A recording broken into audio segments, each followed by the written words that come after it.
Good day, people. I just want to come out here and remind people to harness their own energy, which I have tried to put out this message. Get out in nature and just be. Um, Definitely, if you're stuck in an energy where you're feeling bad about some past events, um, I heard somebody say, let those bitches go. They're shopping on the clearance rack. That made me laugh so hard. This hopefully will resonate with you.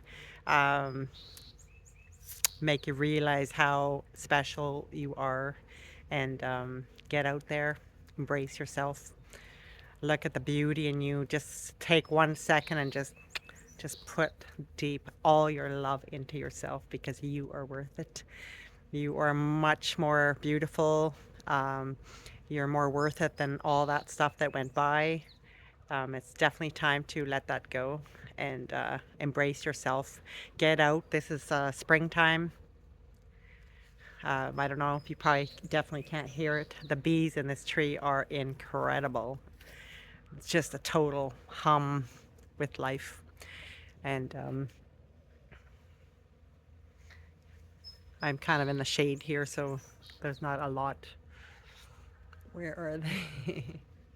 But it is so loud. It's the honeybees. Okay, love you guys.